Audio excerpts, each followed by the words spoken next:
Welcome inside the Woody Hayes Athletic Center. Dan Hope joined by Andy Anders after Ohio State's pre-Cotton Bowl media availability with 11 different Ohio State players, and a lot of those players are players that we had questions about coming into the day. Would they enter the NFL draft, and would they play in the Cotton Bowl? And as you might expect, all the players that were here today said they are going to play in the Cotton Bowl, and some very prominent players among that group: Emeka Egbuka, Denzel Burke, Jack Sawyer, Jordan Hancock, Donovan Jackson, Tyleik Williams, all guys who have not yet decided whether they will enter the NFL draft or return for their senior season, but have decided they will play in the Cotton Bowl. Cody Simon actually has decided that he will return for his fifth-year senior season instead of entering the NFL draft, so that was some news out of today. But out of that junior crop of guys, it sounded like from talking to those guys today that they've all kind of talked collectively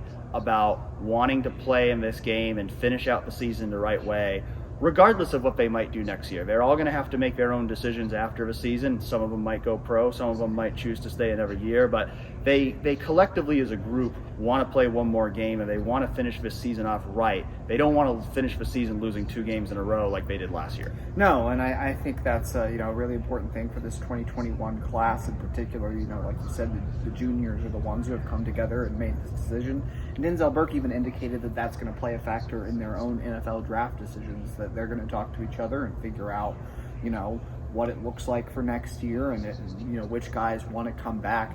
As Cody Simon goes, I think that's a huge addition to get back for the Ohio State linebacker room when you talk about a veteran guy who can help bring along a C.J. Hicks or a Gabe Powers or whoever might be starting in that opposite position next year. We don't know Steel Chambers' future per se yet, but Tommy Eichenberg is already declared for the Senior Bowl. So very good to get Cody Simon back for this Ohio State team for next year. And also, just good to see that the majority of players who you might have a doubt about opting out in the Cotton Bowl are going to be playing in that game.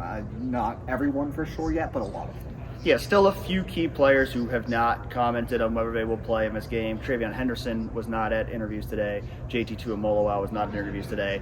Marvin Harrison Jr. said last week that he has not decided yet whether he will enter whether he will play in the Cotton Bowl.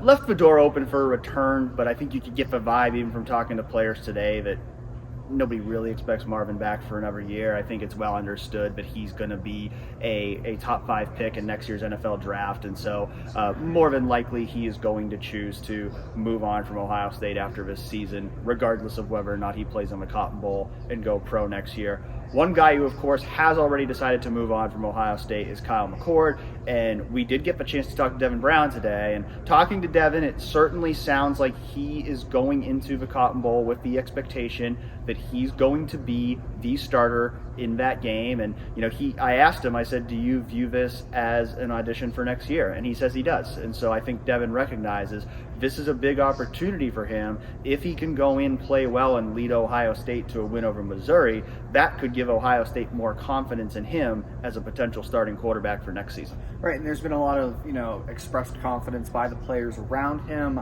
Even when we got to talk to Marvin Harrison Jr. previously last week, there's confidence in what Devin Brown can do in his athletic ability.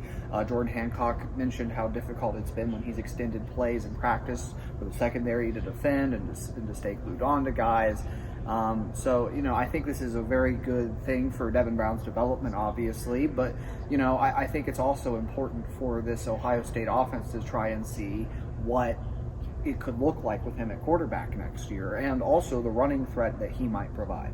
Yeah, obviously still the lingering question of whether Ohio State will add a transfer quarterback, but we know, one target already came off the board today with Riley Leonard going to Notre Dame. There hasn't really been any clear connection yet between Ohio State and any of the transfer quarterbacks. So it's certainly possible Ohio State goes into next year with a competition between Devin Brown, Lincoln Kienholz, and Aaron Noland. And this, for Devin Brown could be his first real big opportunity to stake his claim for that job next year. But I think even just looking more short-term than that, you just get the sense from talking to this entire team that there is a lot of motivation going into this Cotton Bowl.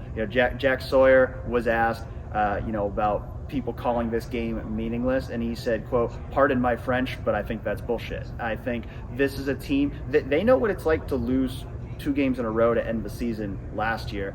They don't want to do that again, and I think they look at Missouri as a top 10 team, a team that's a really good team, and this is an opportunity for Ohio State to play on another big national stage. And while it certainly doesn't make up for the loss to Michigan, it certainly doesn't make up for missing the college ball playoff, you still have a chance to end your season on a much more positive note than if you don't win this game. Right, and that's something that Ohio State players recognize too. We talked to Jack, talked to others. The expectation at this program is that you beat Michigan, and they fell short of that this year, and so this year isn't going to be viewed as a success by the public or really by the program itself. But this, like you said, a chance to get things going out on the right note and get some guys some experience, maybe down the depth chart that are going to be more important next year for the team.